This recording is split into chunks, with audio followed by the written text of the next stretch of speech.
بسم اللہ الرحمن الرحیم۔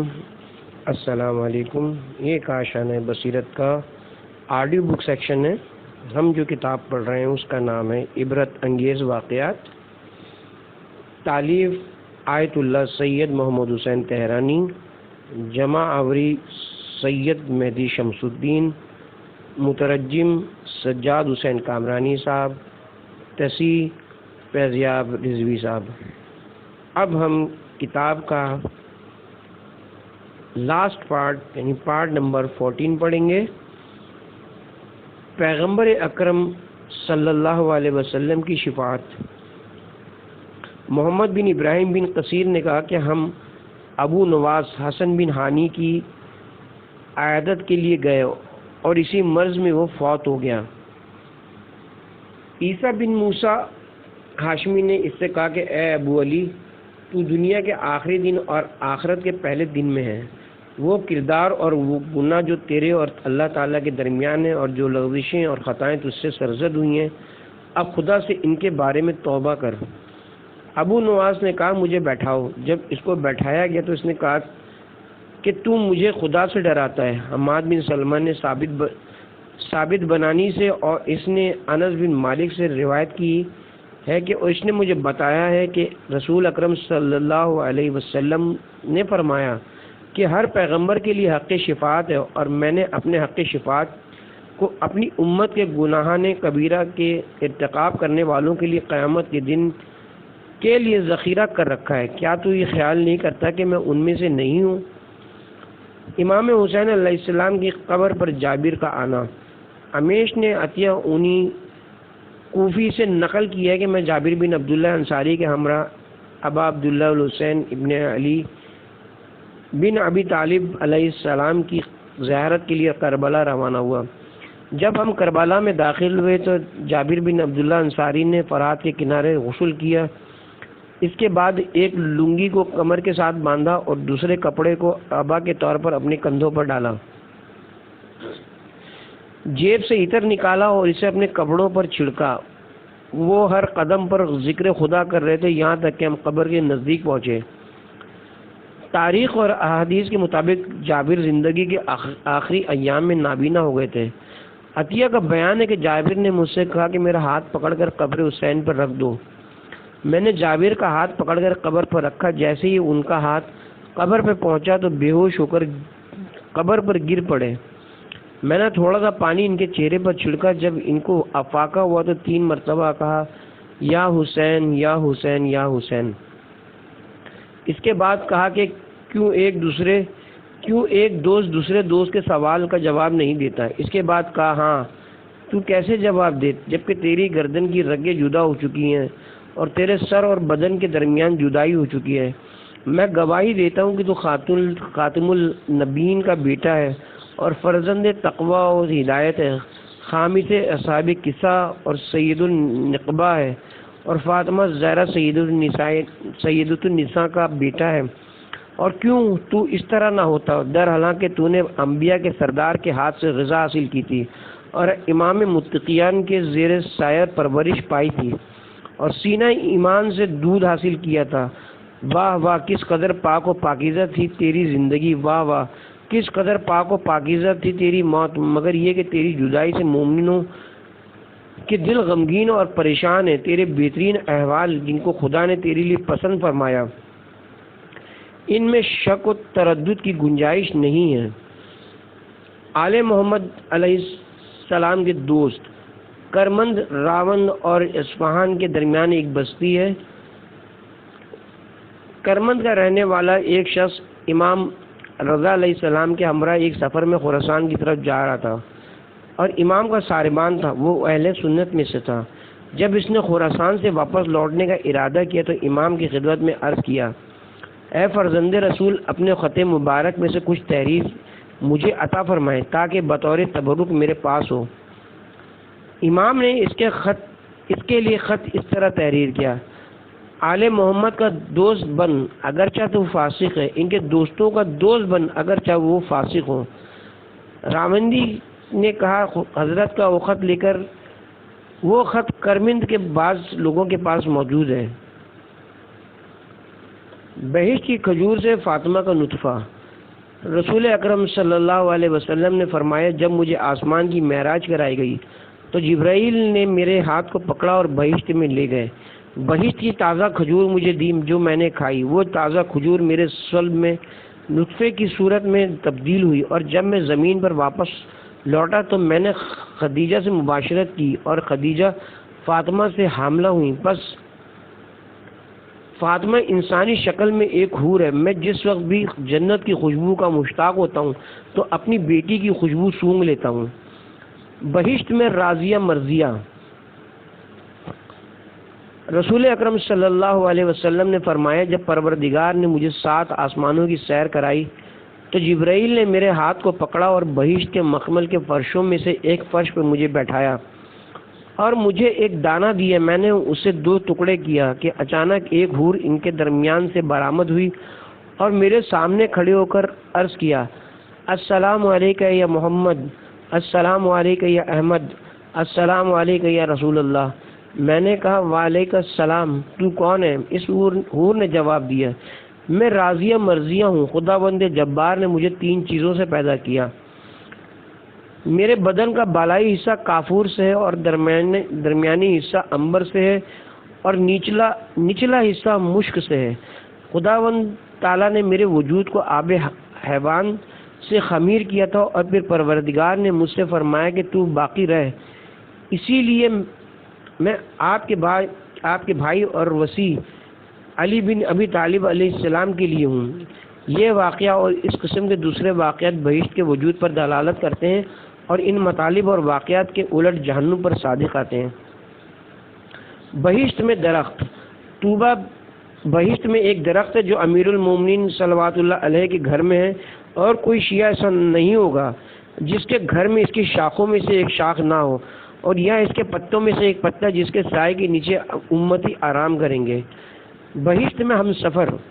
حضرت امام جعفر صادق علیہ السلام نے فرمایا کہ رسول اکرم صلی اللہ علیہ وسلم کا فرمان ہے کہ میں معراج کے سفر میں بیت المعمور سے نکلا۔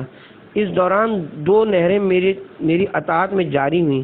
ان 2 نہروں میں سے ایک نہر کا نام کوثر تھا اور دوسری کا نام رحمت تھا۔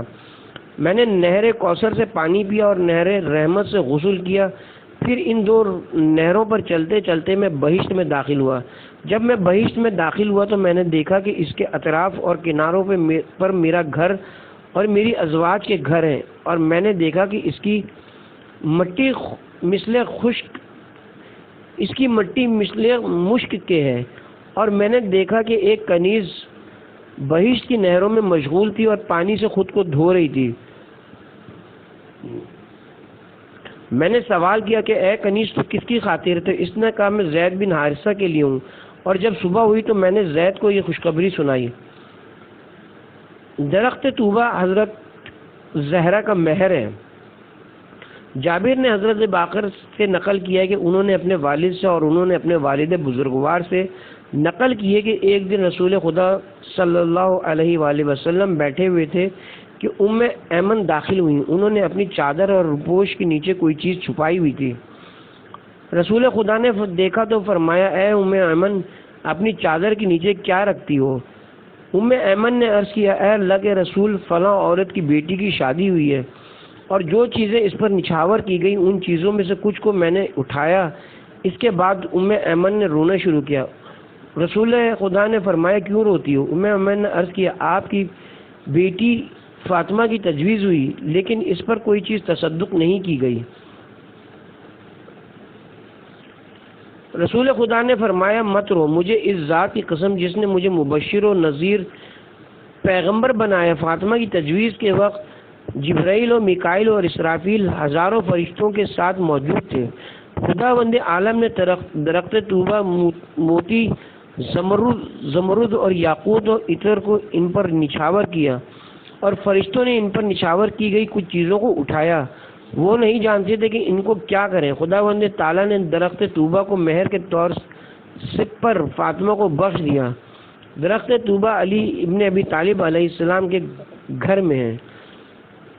حضرت فاطمہ میں بہشت کی خوشبو۔ ابان بن تغلق سے تغلب سے مروی ہے کہ رسول اکرم صلی اللہ علیہ وسلم کا طریقہ و عادت تھی کہ فاطمہ کو بہت زیادہ چومتے تھے۔ عائشہ رسول اکرم کو اس رویے پر ٹوکتی اور کہتی تھی کہ یا رسول اللہ آپ فاطمہ کو زیادہ چومتے ہیں۔ رسول اکرم نے ان سے فرمایا وائے ہو تیرے لیے، جب مجھے آسمان کی معراج کرائی گئی تو جبرائیل نے مجھے درخت طوبہ سے گزارا اور اس کا میوہ مجھے دیا جسے میں نے کھایا، اور خداوند تعالیٰ نے اس کو میری پشت میں نطفے کی صورت میں تبدیل کیا، اور جب میں زمین پر واپس آیا تو میں نے خدیجہ سے مباشرت کی جس سے وہ فاطمہ سے حاملہ ہوئی۔ میں کبھی بھی فاطمہ کو بوسہ نہیں دیتا مگر یہ کہ اس سے درخت طوبہ کی خوشبو سونگھتا ہوں۔ بہشت کے عجائب۔ ایک دن ایک عربی رسول اکرم کے پاس آیا اور عرض کیا یا رسول اللہ، قرآن میں ایک درخت کا نام لیا گیا ہے جو تکلیف دیتا ہے، اور میں نہیں سمجھتا کہ بہشت میں کوئی ایسا درخت ہو جو اپنے مالک کو اذیت دے۔ رسول اکرم نے فرمایا وہ کون سا درخت ہے؟ عربی نے عرض کیا وہ سدر کا درخت ہے چونکہ وہ خاردار ہے۔ رسول اکرم صلی اللہ علیہ وسلم نے فرمایا مگر کیا خدا نے نہیں فرمایا کہ جو بیری کا درخت خاردار ہے اسے اللہ تعالیٰ ہر خار اور کانٹے سے پاک کرے گا، اور ہر خار کی جگہ ایک میوہ اگائے گا، اور اس میوے سے اور میوے اگیں گے، اور ان میں سے ہر میوے سے میوے پیدا ہوں گے، اور 70 رنگ اس کے ظاہر ہوں گے، اور کھانے کے لحاظ سے کوئی ایک دوسرے کے مشابہ نہیں ہوگا۔ بہشت میں حور فروشوں کا بازار۔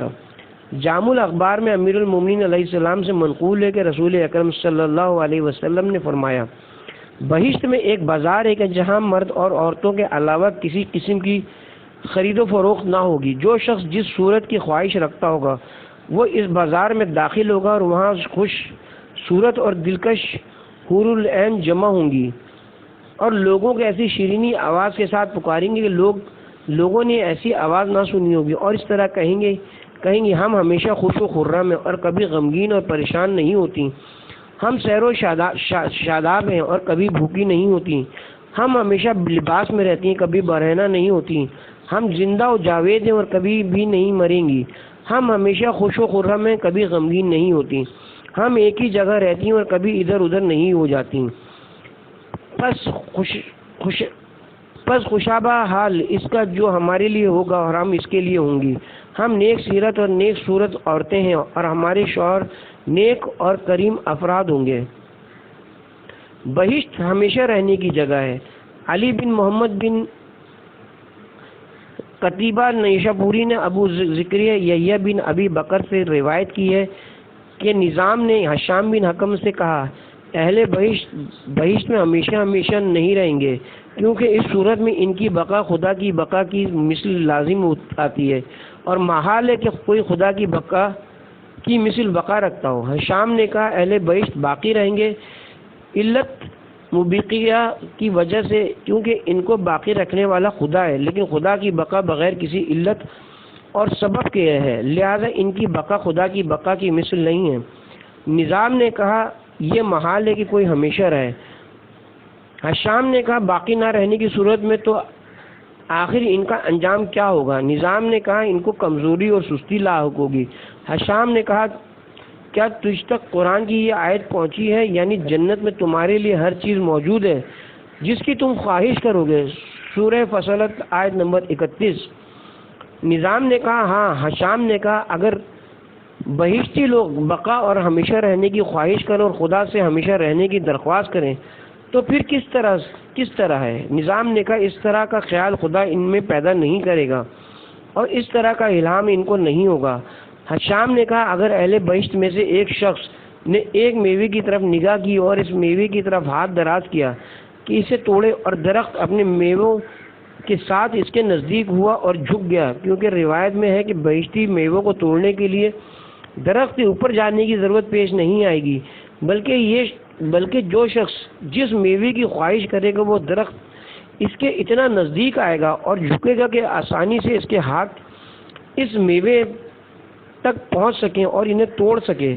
قرآن کی آیت بھی اس مطلب پر دلالت کرتی ہے۔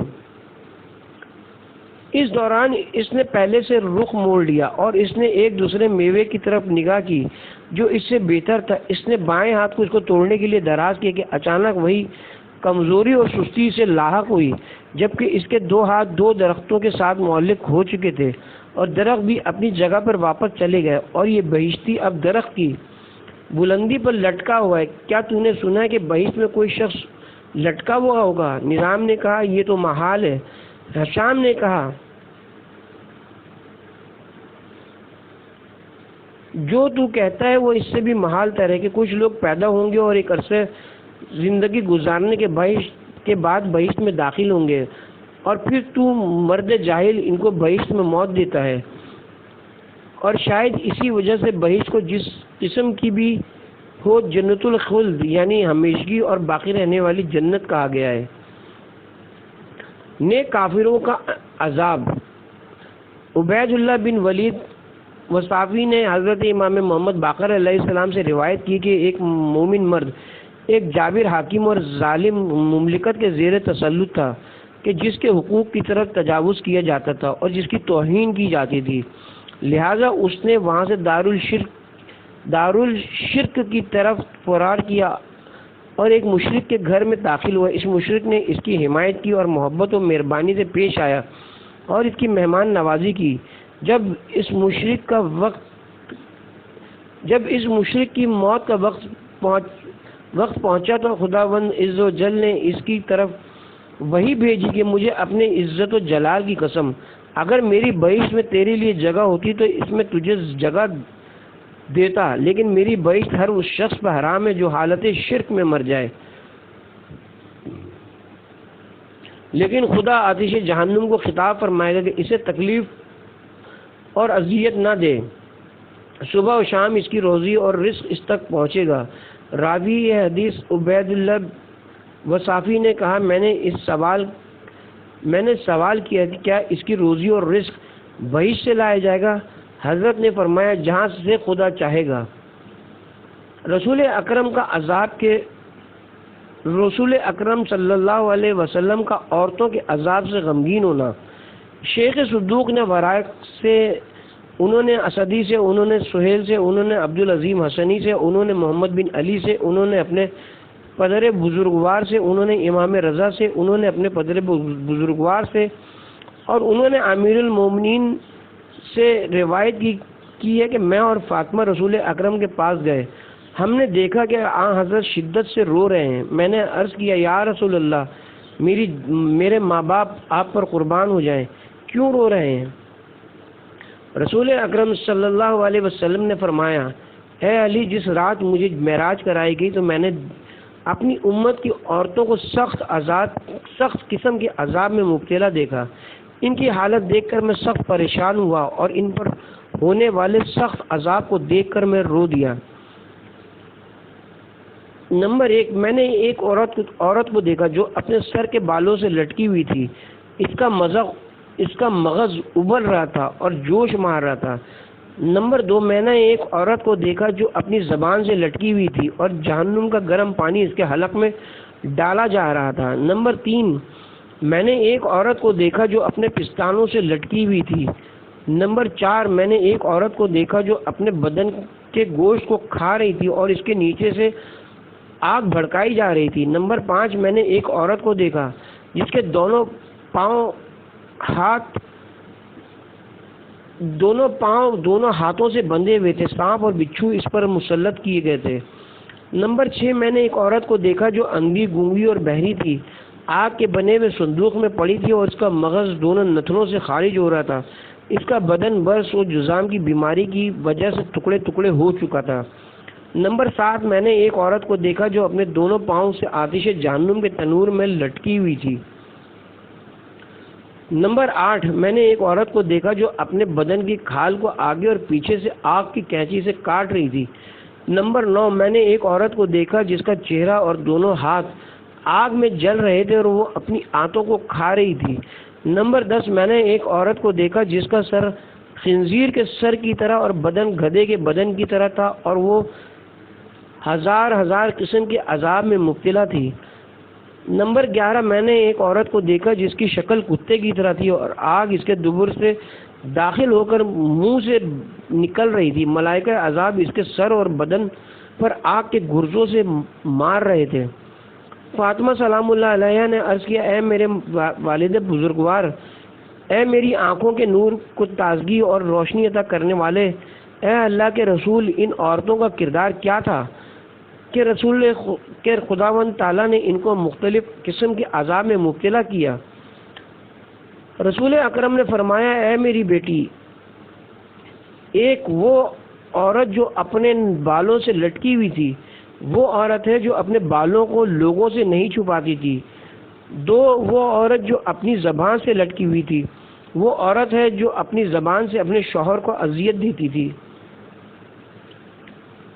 3، وہ عورت جو اپنے پستانوں سے لٹکی ہوئی تھی، وہ عورت ہے جو اپنے شوہر کے بستر پر جانے سے پسو پیش کرتی تھی۔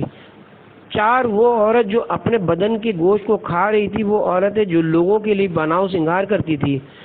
5، وہ عورت جس کے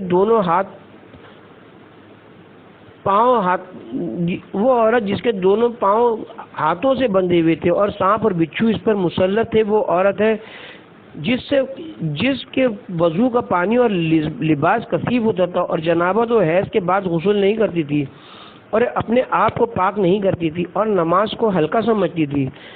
6، وہ عورت جو اندھی، گونگی اور بہری تھی، وہ عورت ہے جس نے زنا سے بچہ جنا تھا اور اس کی جھوٹی نسبت اپنے شوہر کی طرف دیتی تھی۔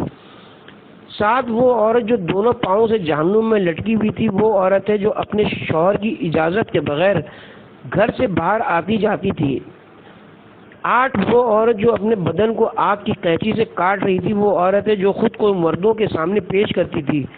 9، وہ عورت جس کے چہرے اور بدن کا گوشت جل رہا تھا اور اپنی آنتوں کو کھا رہی تھی، وہ عورت ہے جو برے عمل کے لیے مردوں اور عورتوں میں چکر لگاتی تھی۔ 10، وہ عورت کے جس کا سر خنزیر کے سر کی طرح اور بدن گدھے کی طرح تھا، وہ عورت ہے جو چغل خور اور جھوٹ بولنے والی تھی۔ 11، وہ عورت جس کی شکل کتے کی طرح تھی اور آگ جس کے دبر سے داخل ہو کر منہ سے خارج ہو رہی تھی اور ملائکہ عذاب اس کے سر اور بدن پر آگ کے گرز مار رہے تھے، وہ عورت ہے جو مجالس و محافل میں آواز خوانی کرتی تھی اور گاتی تھی، نیز لوگوں پر حسد اور رشک کرتی تھی۔ اس کے بعد رسول اکرم صلی اللہ علیہ وسلم نے فرمایا، یعنی ہلاکت ہے اس عورت کے لیے جس نے اپنے شوہر کو ناراض کیا، اور خوش بخت ہے وہ عورت جس نے اپنے شوہر کو راضی کیا۔ وآخر دعوانا الحمد للہ رب العالمین۔